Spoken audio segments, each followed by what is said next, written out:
L'accouchement est une étape importante et sensible de la vie d'une femme, mais suite à certaines complications, les femmes enceintes encourent de gros risques avant de donner vie. Instant médical de ce soir s'intéresse aux accouchements par césarienne. Dans quel cas cet accouchement par intervention chirurgicale est-elle prescrite ou indispensable? Quelles sont les conséquences d'une césarienne sur la santé de la femme et de l'enfant qui va naître?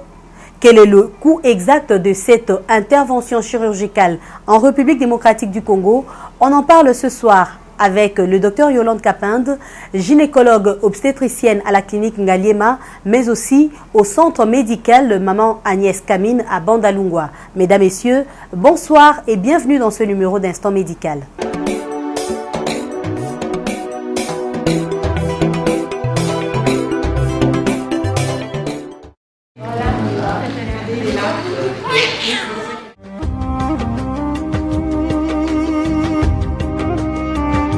Une césarienne est une intervention chirurgicale au cours de laquelle des incisions sont effectuées dans l'abdomen de la femme et dans l'utérus pour permettre la naissance du bébé. Dans certains cas, la césarienne peut être planifiée, mais dans la plupart des cas, le besoin de la césarienne devient évident après le début du travail lorsque des conditions anormales rendent un accouchement par voie basse dangereux pour la mère et pour l'enfant. Les indications classiques pour une césarienne impliquent la dystocie, le placenta prévia ou en cas de souffrance foetale, la diagnostie, la dystocie ou le travail prolongé non progressif peut apparaître lorsque la tête du bébé n'est pas à travers le canal génital ou lorsque son corps est dans une position non favorable. Par exemple, lorsqu'il est perpendiculaire au canal génital ou lorsqu'il se présente par le siège. Le placenta prévia est une localisation anormale du segment inférieur du placenta qui peut bloquer partiellement ou complètement l'ouverture cervicale. La souffrance foetale apparaît lorsque la santé du bébé est en danger imminent. Généralement, en cas de mauvaise circulation sanguine à travers le placenta ou le cordon ombilical. La souffrance foetale peut également apparaître lorsque le placenta se sépare de la paroi de l'utérus avant l'accouchement ou lorsque le cordon ombilical est compressé ou comprimé. Autre condition pouvant nécessiter une césarienne, c'est la naissance multiple, tumeurs sévères de l'utérus, herpès génital ou autres infections ou encore des problèmes médicaux comme le diabète non contrôlé ou une hypertension. Face à cette situation, le médecin effectue un contrôle cardiaque du fœtus avant de décider si le bébé devra naître par césarienne. Dans la salle d'opération, la mère est anesthésiée. Une ligne intraveineuse est insérée et un cathéter installé dans la vésicule biliaire pour drainer l'urine. Ensuite, le médecin effectuera une incision dans l'abdomen. Il s'agit d'une incision verticale au-dessus du nombril ou plus fréquemment d'une incision horizontale transversale juste au-dessus de l'os pubien. Une fois l'utérus ouvert, le médecin brisera la cavité amniotique et sortira le bébé. Entre l'incision initiale du ventre et la sortie du bébé s'écoule généralement 5 minutes. Et pour finir, le médecin saisira le cordon ombilical à l'aide d'une pince et sectionnera pour retirer doucement le placenta et résoudre correctement l'utérus et le ventre. La césarienne dure environ 45 minutes. La pratique est de plus en plus fréquente en RDC.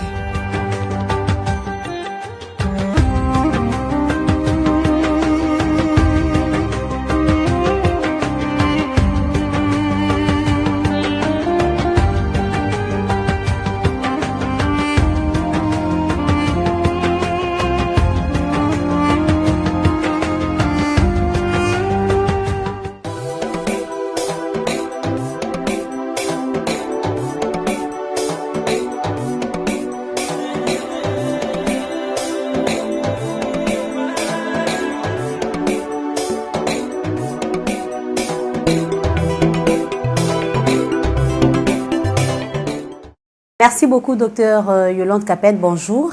Bonjour, José. Merci pour nous avoir acceptés dans votre cabinet afin de parler sur la césarienne. Merci, je suis heureuse de vous accueillir, vous et votre équipe. Merci beaucoup. Et déjà, d'entrée de jeu, on sait que naturellement, les femmes accouchent par voie basse. Mais dans quel cas on doit recourir à une césarienne? Merci José. La césarienne, comme vous le savez, c'est un acte chirurgical, n'est-ce pas, qui va vous permettre d'extraire, de sortir un bébé dans l'objectif, bien sûr, de l'accoucher. Donc ce qui pourrait arriver, ça veut dire qu'il y aurait un problème soit du côté de la maman ou du côté de l'enfant. Et donc cela va indiquer une césarienne, d'autant plus, comme vous l'avez dit, l'accouchement naturel est possible dans certains cas, mais ne l'est pas dans d'autres. En effet, un enfant en position de siège ou encore une grossesse jumellaire et nécessite obligatoirement une césarienne. Alors, ma chère, ça ne nécessite pas une césarienne obligatoire, pas du tout. Il y a des conditions qui suggèrent et qui nécessitent que l'on fasse une césarienne dans les conditions d'un enfant en position de siège, n'est-ce pas? Ça serait une dame qui a déjà subi une césarienne et qui vient avec un enfant en position de siège plutôt, excusez-moi. Ça va indiquer une césarienne. Ou alors un très gros bébé qui est en position de siège, oui, on aura une césarienne. Ou encore, dans les cas de grossesse gémellaire, le premier bébé est dans une présentation qu'on appelle de l'épaule, ça veut dire une position transversale. Cela va nous imposer une indication de césarienne. Et bien entendu, un enfant qui est en souffrance mais qui est en siège, c'est aussi une indication de césarienne. Donc le siège en soi n'est pas une indication formelle ou absolue de césarienne. Mais docteur, toutes ces complications, vous les détectez à quel moment ou à quelle période de la grossesse? Et c'est pendant les consultations prénatales ou encore c'est juste au jour de l'accouchement? Alors, il y a des situations qu'on détecte au jour de l'accouchement. C'est comme ça qu'on parle des césariennes en urgence. C'est notamment quand la dame est en travail normal, donc vous attendez un accouchement tout à fait normal que vous avez programmé depuis les consultations prénatales. Ça peut être surtout d'ailleurs vers la fin parce que le dernier trimestre, c'est la période où on identifie les risques et les complications qu'on peut avoir autour de l'accouchement. C'est à ce moment-là qu'on peut se dire cette dame accoucherait normalement. Mais il peut arriver que cette dame à qui vous avez prévu un accouchement normal, mais pose des problèmes. Ça pourrait être du côté de la maman une crise d'hypertension qu'on appelle l'éclampsie sévère qui ferait que l'on décide de sortir le bébé le plus vite possible. Mais ça pourrait être aussi du côté de l'enfant qui poserait un problème de souffrance. Et ben on indiquerait une césarienne en urgence. Mais également il y a des situations comme où on avait pourtant dit que le bassin il est bon, le bébé est en bonne position, il descend bien, tout va bien, mais qu'il y a un blocage. Donc on appelle une disproportion entre le bassin de la maman et du bébé, où le bébé fait une rotation qui n'est pas convenable. Et là, à ce moment-là, on indique une césarienne. Donc vous voyez, il y a plusieurs facteurs qui vont faire que l'on indique une césarienne. Du côté de la maman, qui pourrait être malade, du côté du bébé, qui pourrait présenter une souffrance, du côté du bassin de la mère, qui pourrait être défavorable au passage du bébé et nous indiquerons alors une césarienne à ce moment-là. On n'oublie pas également les annexes. Les annexes, ici, c'est le placenta. Il peut arriver qu'il y ait un décollement. Ça veut dire que la dame subitement s'est mise à saigner parce que le placenta s'est décollé plus précocement. Et bien, on indiquerait une césarienne.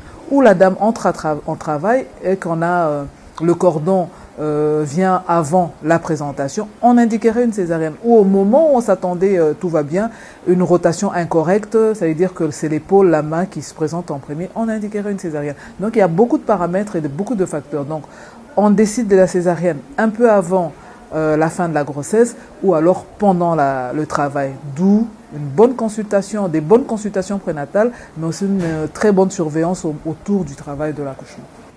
Merci docteur. Et la césarienne en soi, et c'est une chirurgie à craindre, quels peuvent être les dangers? Alors la césarienne, comme toute chirurgie, reste bien sûr un acte qui n'est pas sans risque. Ça veut dire que quand vous décidez de faire une césarienne, tous les moyens sont bien préparés. Vous avez un bloc opératoire en mesure de pouvoir la pratiquer, déjà du point de vue de l'asepsie. Ça veut dire vous êtes sûr que tout est propre, le matériel et tout, et que le personnel qui va le faire est bien compétent, préparé. Et bien sûr l'accueil du bébé également. Ça veut dire que vous avez un moyen de pouvoir recevoir le bébé, parce que pour la plupart des cas, quand l'enfant est en souffrance, il faut qu'on s'assure qu'on pourra le réanimer au moment opportun. Mais également, la femme peut avoir besoin d'une réanimation post-opératoire. Donc, les dangers, c'est cela. on ne fait pas une bonne asepsie, on a une infection après, on ne prépare pas la réanimation, on a une anémie, on n'a pas de quoi transfuser. Donc il faut être sûr qu'on a toute cette chaîne, ou tous ces moyens pour pouvoir pratiquer une césarienne, parce qu'elle se prépare d'avance et elle peut être faite dans les meilleures conditions et aboutir à quelque chose de bien sans avoir tous les risques que je viens de citer. Mais docteur, c'est quand même bizarre. Le phénomène devient à la mode depuis quelques années. De plus en plus, les femmes accouchent par césarienne, ce qui n'était pas le cas dans le passé. Et qu'est-ce qui se passe? Quelles sont les causes exactes de cette situation? Est-ce que les femmes sont devenues fainéantes ou quoi? Non, je ne dirais pas ça, mais c'est relatif également. Hein. La césarienne à Kinshasa, vous n'allez pas la superposer avec la césarienne dans un milieu où on n'a pas les moyens de pouvoir la pratiquer, n'est-ce pas? Et bien entendu, les risques de complications sur la mère, les fistules obstétricales vont être donc élevés. Parce que quand vous êtes dans une structure où la surveillance est étroite, on détecte très rapidement les risques que peut encourir la mère ou l'enfant. Donc le but et l'objectif de la césarienne ici, c'est avoir une maternité à moindre risque. Un enfant en très bonne santé, une mère en très bonne santé. Et donc, faire une césarienne, ce n'est pas pour la faire, ce n'est pas une césarienne gratuite, c'est une césarienne pour le bien des deux êtres à la fois. Mais il arrive bien sûr qu'on ne fasse une césarienne que pour sauvetage maternel. À ce moment-là, on sacrifie la vie du bébé. C'est des circonstances qui nous arrivent. Alors, dire qu'avant elle était moins faite et qu'aujourd'hui elle est plus faite, c'est seulement par le fait qu'on a beaucoup plus de moyens de surveillance. On a un appareil qu'on appelle un monitorage, le moniteur cardio-tachographe, donc qui permet de voir comment le bébé, le rythme du cœur évolue. Donc ça vous permet de dire à ce moment-là, est-ce qu'on décide maintenant ou pas? Mais si vous êtes dans un milieu où vous n'avez pas ça, vous pouvez ne pas voir ces éléments-là, n'est-ce pas? Donc si vous ne monitorez pas la surveillance du travail, vous pouvez passer à côté d'une situation et arriver à accoucher un enfant, par exemple, mort. Mais si vous avez des éléments de surveillance à temps, vous pouvez voir, détecter que cet enfant avait commencé sa souffrance et qu'il faut décider de le sortir beaucoup plus tôt. Et c'est vraiment relatif, hein, c'est vraiment relatif. Ce qui est vrai, le taux a sensiblement augmenté parce que les femmes aussi décident d'elles-mêmes parfois d'accoucher, mais dire que fainéante, non. Parce que parfois dans la société, les gens estiment que les médecins prescrivent la césarienne juste pour gagner un peu plus d'argent par rapport aux accouchements normaux. Je ne dirais pas faux, je ne dirais pas faux. Vous savez que les médecins, on en a, mais médecin, il faut avoir le titre, il faut avoir aussi cette appréhension, il faut avoir aussi cette personnalité-là. On a des voleurs partout, donc on aurait peut-être des poulounas médecins également, ou encore des charlatans. Ça existe comme dans beaucoup de professions. Donc, ce qu'il faudrait, c'est peut-être qu'il y ait toujours la police, en fait, la police médicale ou l'ordre de médecins, qui doit toujours aller identifier quels étaient. D'ailleurs, il y a toujours un registre qui établit les indications de césarienne. Si vous êtes en dehors de ces indications-là, ça veut dire que vous n'avez pas fait une césarienne qui avait droit d'être, n'est-ce pas? Donc, certains médecins peut-être le font, mais je crois que la personne qui doute de cette indication a le droit de pouvoir porter plainte et de pouvoir suivre le médecin qui a indiqué cette césarienne-là. Merci beaucoup, Dr Yolande Kapinde. Vous êtes gynécologue, obstétricienne. Quelle est la situation en RDC? Est-ce que nous pouvons avoir le chiffre exact sur le nombre des cas de césariennes enregistrés en RDC? Alors, la moyenne reste autour de 26 à 30% quand même, ce qui rejoint la moyenne générale, même dans le monde ou en Afrique. Mais vous devez savoir, c'est vraiment un peu pas très centré, pas très centralisé. Déjà que en termes de gynécologues, nous sommes maintenant on est deux centaines de gynécologues en République démocratique du Congo, ce qui est largement insuffisant. Mais le taux que nous avons, ça nous plaît quand même parce que c'est un taux qui a permis de réduire sensiblement la réduction de la mortalité maternelle et néonatale. Ça réduit sensiblement, mais c'est pas pour autant qu'on peut s'enflatter parce qu'il y a encore beaucoup à faire. Donc nous disons maternité à moindre risque, ça veut dire préparer la femme à pouvoir accoucher dans les meilleures conditions et avoir un bébé en bonne santé, n'est-ce pas? Qu'est-ce qui se passe? On peut décider de ne pas faire une césarienne, la mère peut refuser, le médecin peut ne pas avoir le temps, et que l'enfant naît quand même dans les conditions où la césarienne était indiquée, mais après il a de problèmes psychomoteurs. Donc un enfant handicapé. Donc vous voyez que finalement on aura une tare dans la société qu'on aurait pu prévenir à ce moment-là. Donc les taux nous avons réduit, ça réduit sensiblement, je vous ai dit ici les fistules obstétricales que vous connaissez, vésico-vaginales ou recto-vaginales. Donc ça réduit simplement parce qu'on a évité à ces femmes qui ne pouvaient pas pousser leur bébé à les accoucher par césarienne. Donc il n'y a pas de lésion au niveau vaginal, donc facilement on surmonte cela. Dont les taux sont ceux-là, comme je disais, autour de 26%. Merci.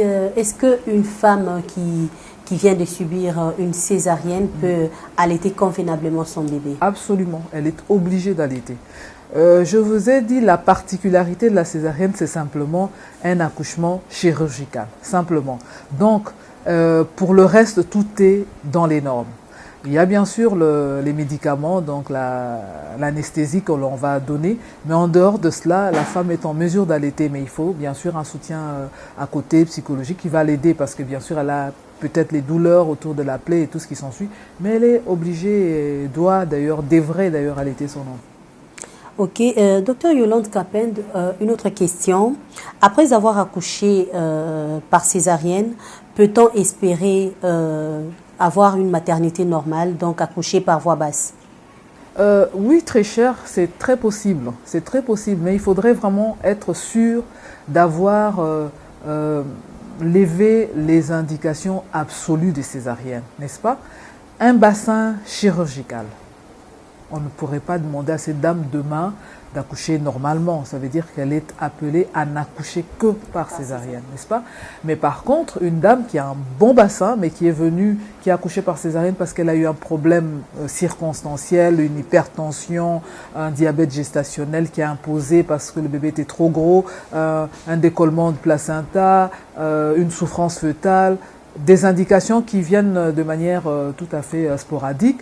Bon, celle-là, elle va accoucher normalement. Bien sûr, si elle respecte l'espace qu'on appelle l'espace intergénésique, c'est-à-dire l'espace entre cette césarienne et la prochaine grossesse. Donc, il y a un décalage. Alors, ces temps-là, l'idéal quand même, c'est de passer 9 mois 9 mois après. Ça veut dire de concevoir au moins 9 mois après. En deçà, il faut apprécier les circonstances. Donc, en deçà, c'est 6 mois ou moins. Il faut apprécier les circonstances parce que vous n'oubliez pas, c'est une cicatrice. Et une cicatrice qui n'a pas eu le temps de réellement se cicatriser pourrait alors être conséquence d'une rupture de l'utérus, par exemple. Donc voilà, donc il y a des conditions comme ça qui vont vous dire elle accouche normalement ou pas. Donc et puis il faut pas toujours donner de manière formelle faire penser à la dame d'espoir, de lui donner l'espoir que obligatoirement, si vous faites 2 ans, si vous faites 3 ans, 4 ans, 5 ans, vous reviendrez pour accoucher normalement. Donc attention à ces genres d'obligations, parce qu'il arrive les femmes comme ça qui viennent et qui ne disent pas toujours à leur nouveau médecin ou gynécologue que j'ai été opérée pour telle histoire, et vous tombez dans le panneau, elle refait une autre césarienne qui peut même avoir le risque de leur faire perdre leur enfant parce que vous n'avez pas tenu compte de ce qui s'est passé réellement dans la première césaриenne. Et là également, j'interpellerai aussi les collègues qui doivent toujours dire de manière claire quelle a été l'indication de la césarienne incombée à la femme. Toujours. Ok. Et pourriez-vous, est-ce que c'est possible juste après la césarienne de reprendre sa vie sexuelle? Alors, juste après, non, quand même pas le même jour. Non, ça ne serait pas ça. Bien sûr, c'est en post-opératoire. Hein, c'est une personne qui est en convalescence, comme la dame qui a accouché également. Non, elle a quand même 6 semaines de repos. Donc, au bout de 6 semaines, la vie sexuelle reprend normalement. Et bien entendu, c'est cette période-là où nous proposons, quel que soit le mode d'accouchement, les mesures de planning familial ou la contraception. C'est-à-dire qu'on doit se mettre d'accord avec le couple à qui nous proposons les différents moyens de contraception pour qu'elle puisse choisir quelle est la méthode la mieux indiquée et adaptée pour leurs conditions. Okay. Docteur Yolande Kapend, une autre question. On dit souvent que quand on a déjà eu à accoucher 1 ou 2 fois césarienne. Donc, on ne peut pas avoir de nombreuses grossesses. Concrètement, quelqu'un qui a accouché, une dame qui a accouché par césarienne 1 ou 2 fois, peut avoir combien de maternité? Une fois, elle peut avoir autant de maternité qu'elle veut. 2 fois, elle peut également en avoir, mais dès que nous avons un utérus 2 fois cicatriciel, eh ben, on doit effectivement limiter le nombre de césariennes qui va suivre. Alors, au départ, on se disait 3, aujourd'hui on est passé de 4 à 5, voire 6 accouchements. Donc, une dame qui a subi une césarienne dans les meilleures conditions, eh ben, elle a le droit de pouvoir faire encore ses enfants jusqu'à 5, voire 6 enfants. Bien sûr, 6 enfants par césarienne. Par césarienne. Bien sûr, ce sont des maternités à haut risque. C'est-à-dire qu'il faut être sûr de suivre cela correctement pour ne pas les faire courir tous les risques qu'on a interpellés ici, notamment de rupture utérine, avec comme conséquence les décès. Là, ça sera de la mère, bien sûr.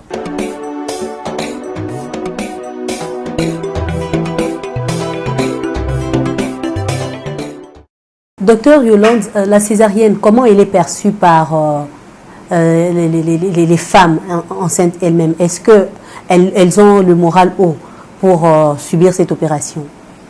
C'est bien pour cela qu'on parle de la psychothérapie, la préparation. C'est la meilleure façon de pouvoir faire approcher la dame vers sa césarienne. C'est la préparer de la césarienne. Je vous ai dit que chaque médecin qui indique une césarienne doit pouvoir expliquer et dire pourquoi la césarienne a été indiquée. Parce que le manque de compréhension, c'est ce qui fait qu'il y ait de l'appréhension pour cet acte-là. Et bien entendu, tout le monde ne l'accepte pas aussi facilement, vous savez. Surtout qu'il y a des personnes qui vont témoigner que, docteur m'a prescrit une césarienne et puis j'ai accouché normalement.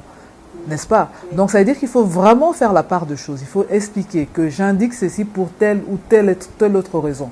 Vous pouvez refuser la césarienne et que la conséquence, je vous ai dit ici, un problème sur l'enfant dans le développement psychomoteur, par exemple, n'est-ce pas?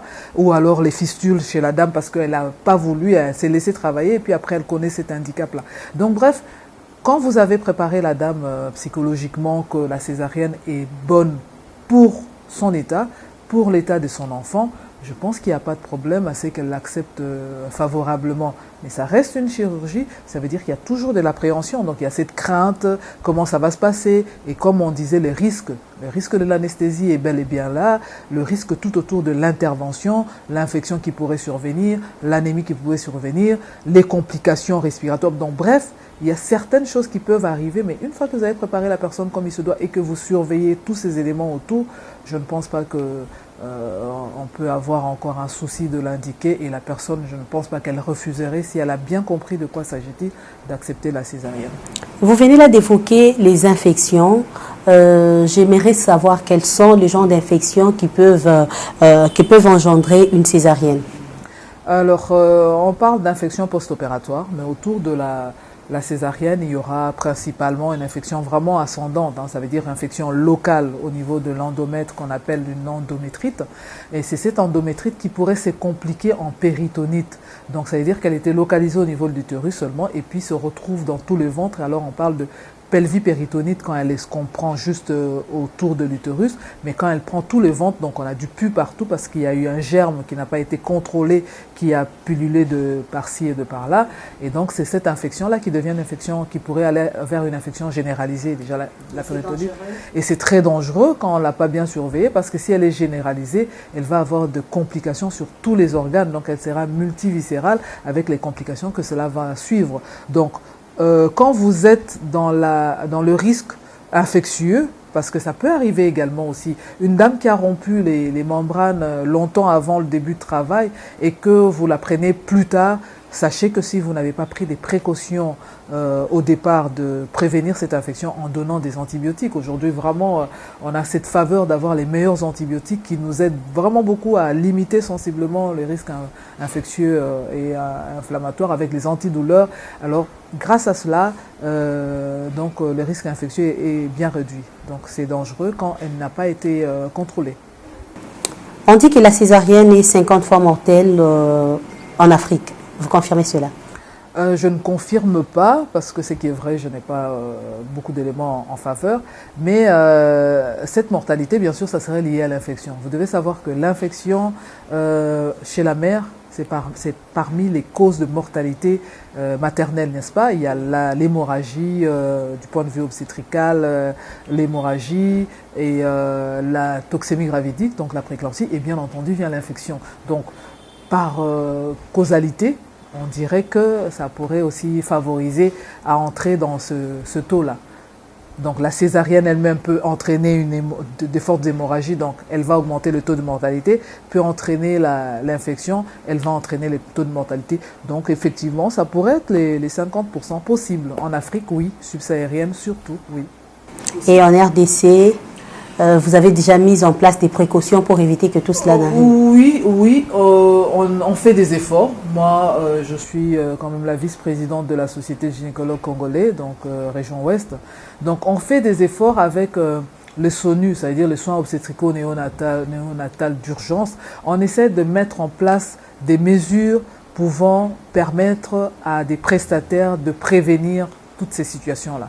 C'est-à-dire voir à temps les signes d'alerte, les highlights. Donc, c'est prévaloir des moyens de pouvoir contrer aux risques qui peuvent survenir. On essaie de le faire vraiment le plus. Donc, on est dans ces processus où les formations sont faites plutôt en cascade pour que chacun ait la capacité de pouvoir gérer ces genres des situations. Mais on n'y est pas encore. Hein. Je vous ai dit le nombre de gynécologues qui est en RDC, déjà le nombre de médecins également, mais qui sont, comment on dit... plus confinés à Kinshasa? Plus confinés, voilà, en milieu rural qu'en milieu urbain qu'en milieu rural. Ce qui fait que on n'y est pas encore. Donc, demander à un médecin de Kinshasa d'aller passer 3 mois, je sais pas, à Kimbilangundu, je sais pas, dans les fins fonds de la République, ce n'est pas évident.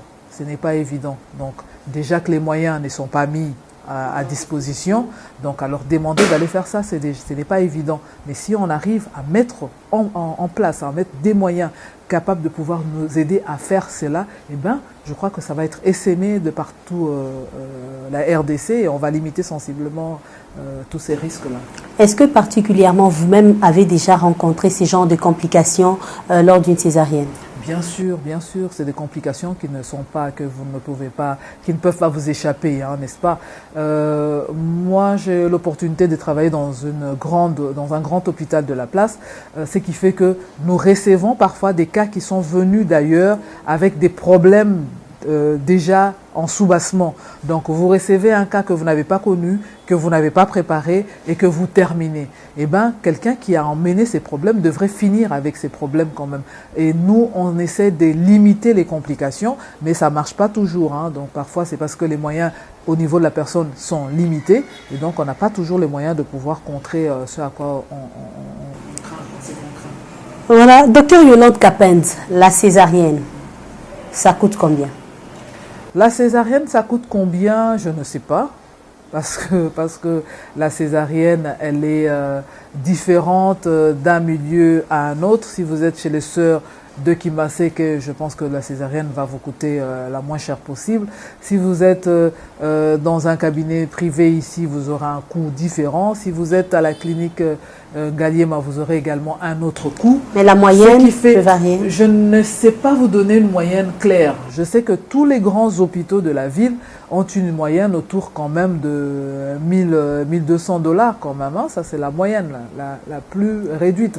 Mais si donc je ne sais vraiment pas vous dire. Vous avez des milieux ici à Kinshasa où la césarienne vous coûte 6000 $. Je ne sais pas si vous le savez. Et vous avez également des milieux ici où la césarienne va vous coûter 500 $. Et vous avez également où ça va coûter 150 $. Donc bref, il y a cela. Ça dépend. Voilà, ça dépend d'un milieu à un autre. Mais je crois que la moyenne, vraiment assez, en étant assez large, je crois qu'on est autour de 1200, hein, je suppose. Je n'ai malheureusement pas eu à faire cette enquête de manière spécifique. Non. Pour beaucoup, docteur Kapens. Et pour finir, quels sont les défis actuels du gynécologue que vous êtes pour l'amélioration de la santé maternelle et néonatale? Information, formation et remise à niveau, n'est-ce pas? on a tendance à oublier d'informer les nouveautés, les avancées actuelles sur certaines situations. Là, on parle de la césarienne, mais les techniques ont évolué avec les temps, n'est-ce pas? Il faut donner cette information. Former ces personnes qui auront l'information, comment ça se passe. Donc, il faut des outils, il faut des mannequins, il faut le faire sur le terrain, il faut des centres de formation pour le faire, n'est-ce pas? Et alors, cette remise à niveau, donc alors, il faudrait cette formation continue où les gens, soit localement, soit de manière à bouger par-ci et par-là, aller trouver la bonne information et la bonne formation et continuer cette formation en cascade. Et bien entendu, on n'oublie pas, c'est les moyens. L'institution où vous allez la faire, il faut qu'il y ait tout ce dont on a parlé au départ, c'est-à-dire un plateau technique conséquent. Donc ça ne sert à rien d'avoir la formation et d'arriver à un milieu où vous n'avez même pas ce qu'il faut pour la faire. Donc ça ne sert à rien. Il faudrait vraiment que nous ayons des hôpitaux en mesure de pouvoir permettre aux personnes qui ont été formées de pratiquer de manière correcte et standard aux normes internationales, de pratiquer donc des actes chirurgicaux ou encore d'accoucher de manière tout à fait saine, quoi. Pensez-vous que les hôpitaux de Kinshasa, bon, pas tous les hôpitaux quand même, mais la plupart des hôpitaux publics peuvent avoir ce plateau technique? Malheureusement non, parce que si un hôpital public vous transfère un cas de césarienne qu'il pouvait pratiquer chez lui, ça veut dire qu'il y a un problème. Vous comprenez? Ça veut dire qu'une institution qui a les mêmes capacités qu'un autre hôpital public qui transfère vers son collaborateur, alors il y a un problème. Donc ça veut dire que les hôpitaux de Kinshasa n'ont pas ces moyens. Et nous, c'est à ce moment-là que nous demandons aux gouvernants de pouvoir aider de manière très rigoureuse, vigoureuse même d'ailleurs, les hôpitaux à pouvoir les équiper de ces moyens et de ces plateaux techniques. On leur demande, mais ce n'est pas suffisant. Même quand ils l'auront fait, ce n'est pas suffisant. Il faut construire des hôpitaux qui doivent être proches maintenant de ces populations qui viennent de loin. Parce qu'on parle d'hôpitaux publics, mais vous n'avez qu'à faire le tour de la ville et voir combien d'hôpitaux publics il y a et pour quelle population. Et autour, vous avez vu, la ville de Kinshasa n'est plus la ville de Kinshasa d'avant. C'est-à-dire qu'on a les mêmes hôpitaux qu'on avait dans les années 70, fin 70. Ce sont les mêmes hôpitaux qu'on retrouve aujourd'hui, qu'on appelle hôpitaux publics, et on n'en a pas qui ont été réellement construits pour le nombre de populations qui a augmenté sensiblement aujourd'hui. Donc, il faut qu'on y pense. Et Kinshasa n'est pas le Congo. Donc, quand on parle des hôpitaux à Kinshasa, on sous-entend des hôpitaux dans toutes les provinces de la RDC, les 26 provinces, et plusieurs hôpitaux autour de, comment on dit, dans la population. Ça veut dire qu'on tient compte d'un hôpital pour autant d'habitants, n'est-ce pas? Ça veut dire un hôpital qui sera de référence, et puis autour, il y aura ce qu'on appelle des centres de santé qui vont maintenant référer leurs malades vers l'hôpital où ils sont sûrs d'avoir le résultat escompté. C'est ce que nous demandons à nos gouvernants plutôt, et après la formation de différents prestataires. Merci, Dr Yolande. C'est la fin de ce numéro d'Instant Médical. Merci surtout de vous être disponibilisé pour qu'on parle de ces sujets aussi importants qui concernent bon nombre de femmes. Et merci à vous. Est-ce que, en tant que gynécologue, vous pouvez avoir un conseil à donner à ces publics qui vous suivent?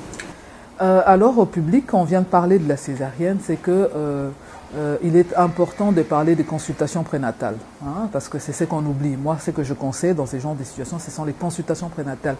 Une femme qui commence sa grossesse, elle ne doit pas hésiter à se faire consulter. Une fois qu'elle est consultée, elle a tous les moyens et tous les moyens de poser des questions sur son état et de se prémunir déjà, de se préparer à comment elle va accoucher. Parce qu'en fait, quoi qu'il en soit, de manière physiologique, la femme doit accoucher où qu'elle soit. Mais quand on la prépare, c'est la faire accoucher dans les meilleures conditions. Donc, c'est que moi je dirais au public, c'est celle-là. Approchez les prestataires, parlez avec, faites consulter les femmes, échangez, préparez les grossesses. N'ayez pas des grossesses qui tombent, comme on dit, par accident, mais préparez-les et allez en consultation pour avoir les consultations bien recadrées pour avoir une meilleure santé pour la mère, pour l'enfant. Et quand la mère est en bonne santé, ça veut dire que toute la famille est en meilleure santé. Merci à vous, Dr Yolande Kapinde. Je rappelle que vous êtes gynécologue obstétricienne à la clinique Ngaliema. Exactement. Merci. Merci à vous aussi, fidèles téléspectateurs, vous qui nous suivez de partout. Vous pouvez retrouver ce numéro de votre magazine Instant Médical sur notre chaîne YouTube, Rec Record. Je vous dis au revoir et on se revoit la semaine prochaine à la même heure pour un nouveau numéro. Au revoir et à très bientôt.